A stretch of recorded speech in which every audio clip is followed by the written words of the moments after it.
நீல நிறத் தொடர். முன்னுரை. ஒரு நீண்ட அனுபவத்தை, தன்னுடைய பயணத்தை ஒரு தியான செயல் வடிவத்திலிருந்து இதை எல்லோரிடமும் தெரியப்படுத்த வேண்டும். இது காலத்தின் கட்டளை. காலத்தின் ஆணையை நிறைவேற்றவே இந்த புத்தகம். இந்த புத்தகத்தை படிக்கும் ஒவ்வொருத்தருக்கும் ஒவ்வொரு விதமான புரிதல்கள் ஏற்படும். அந்த புரிதல் உங்களுக்கு ஒரு அனுபவமாக மாறும். அந்த அனுபவம் ஒரு பயணமாகத் தொடரும். அந்த தொடர்வது பல இரகசியங்களை உங்களுக்குள்ளே ஒரு விவாதத்தை ஏற்படுத்தும்.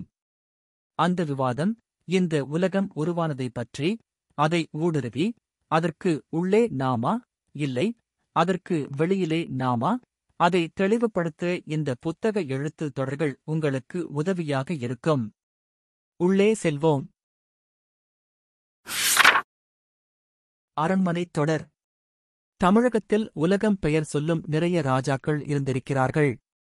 அதில் சில ராஜாக்களின் பெயர் சொன்னால், அவர்களின் அரண்மனைக்குப் போனால், ஒரு மனம் ரொம்ப நாள் மண் புழுக்கத்தில் கிடந்தால் ஒரு மழை வரும். அப்பொழுது அந்த மண்ணும் அந்த மழைத் துளியும் ஒரு மணமாக வீசும். அதை வார்த்தையால் விவரிக்க முடியாது.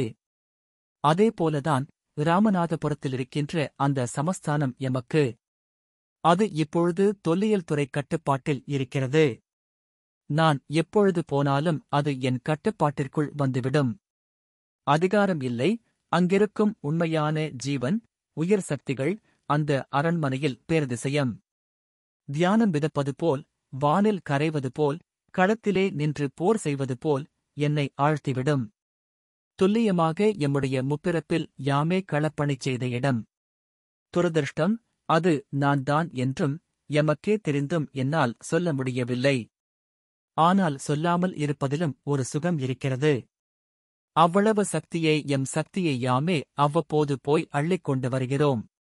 மறக்கவே முடியாத, மறந்துகூட தவிர்க்க முடியாத பேருணர்வுகள் இராமநாதபுரம் அரண்மனை. இதேபோன்று திருவிதாங்கூர் சமஸ்தானம் அரண்மனையும் அப்படித்தான். கேரளாவினுடைய கட்டுப்பாட்டில் இருக்கிறது. கண்காட்சியில் இன்று அதை மக்களின் பார்வைக்கு விட்டிருக்கிறார்கள். அங்கும் நாம் மனிதனாகப் பிறந்து அந்த ராஜ்யத்தில் கோலோற்றி ஆண்டிருப்பதை, ஆண்டதை, வாழ்ந்ததை துல்லியமாக கண்டிருக்கிறோம். இராஜா என்றால் வாழ், அதிகாரம், சுகபோகம், போர், சூழ்ச்சி, இப்படி இராஜாக்கள் கதைகளில் கேள்விப்பட்டிருப்போம். ஆனால் இந்த இராமநாதபுரம் அரண்மனையும் இந்த திருவிதாங்கூர் அரண்மனையும் ஒரு தெய்வவானாக, ஒரு ஞானவானாக, ஒரு சக்திவானாக நாம் முப்பிறப்பில் இங்கு பணி செய்தோம். நம்முடைய சக்தி எத்தனையோ ஆண்டுகளாகிவிட்டது.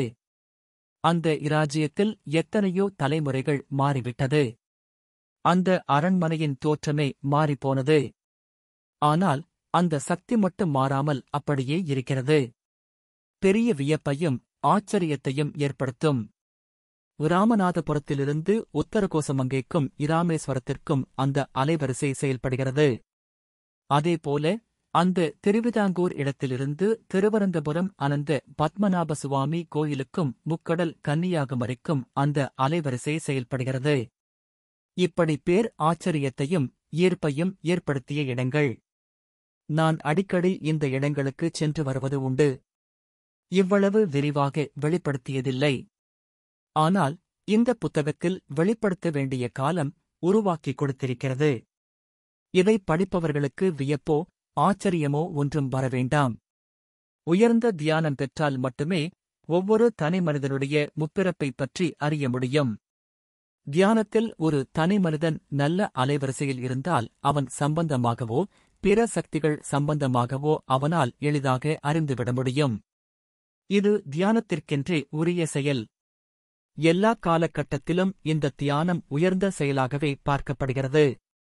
ஒவ்வொரு தனி மனிதனும் உங்களை அறிவதற்கும் இந்த வாழ்க்கையை நல்வழிப்படுத்திக் கொள்வதற்கும் இந்த தியானம் உங்களுக்கு உறுதுணையாக இருக்கும்.